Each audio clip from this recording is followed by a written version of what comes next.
Akash, I got to play for you two clips from this weekend because they're economic clips, and they're astonishing to me. This is a Trump ad hitting Kamala Harris on affordability. I'm going to ask you to fact check it for me. Cut number 29. We should be doing everything we can to make it more affordable to buy a home. A just-released housing index reveals just how rough the market is, especially for first-time home buyers. It showed home prices for the nation's top 20 metro areas rose 5.4% from June of last year to June of this year, a record jump for that month. The average home buyer needs to make over $110,000 to afford the average home. Home buyers only needed to make $76,000 back in 2020. Mortgage rates are now at their highest level in 21 years. 86% of U.S. renters would like to buy, but they can't. That really speaks to a lot of pessimism here about the American dream, how it feels like it's out of reach. Home ownership remains the ticket to wealth generation. So this is just widening the gap between the haves and the have-nots. She stands there and says on day one, she's going to tackle the housing affordability crisis in our country. But day one for Kamala was 3.5 years ago. What the hell have you been doing for all that time? Then it types Kamala Harris this week failed. Kamala Harris is a dangerous liberal. Akash, what do you make of that ad? I love this ad, Hugh. I love that they're going on offense on this. Look, I don't expect the president to remember every single number that showed up in that ad and the percentages and the polls. But the fact of the matter is that that CNN clip was right. Home ownership is the ticket to the American dream. And it's gotten more expensive because the things that it takes to buy a home have gotten more expensive over the last 4 years.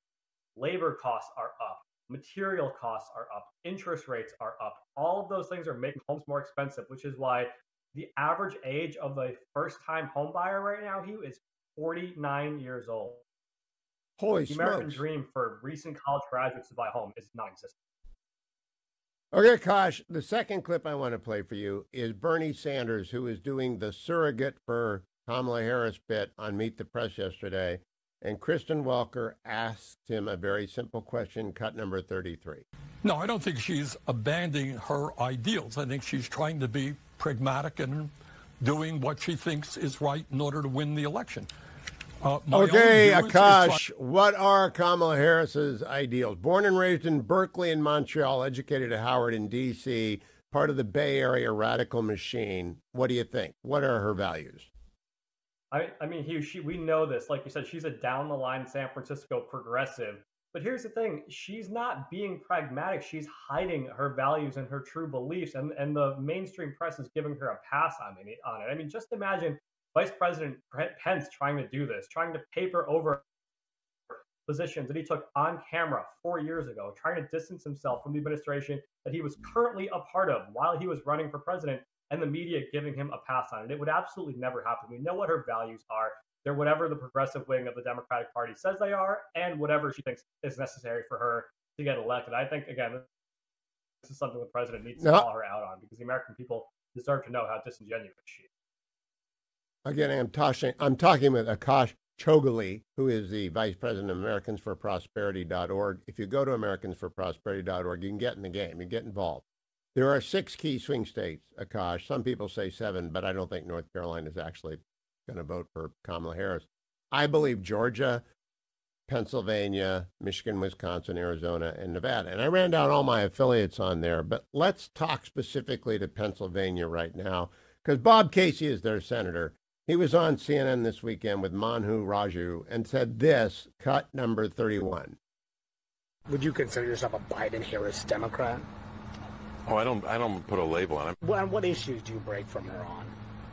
Oh, I'm not going to try to itemize issues that we might not have total agreement on. What do you make of that?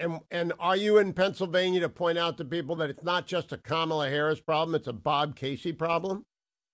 Oh, yeah. We will be knocking on millions and millions of doors, making millions and millions of phone calls, sending mail in Pennsylvania, running ads to expose exactly that. Bob Casey can't decide whether or not he's a Biden-Harris Democrat, but his voting record says that he absolutely is. Those massive spending bills that caused inflation, Hugh, they needed every single Democratic senator vote in the Senate and they got them, and that includes Bob Casey, and that's why we saw interest rates at 9% and prices up 20% since President Biden took office. It's because of the votes that Bob Casey passed or took for the Biden-Harris agenda.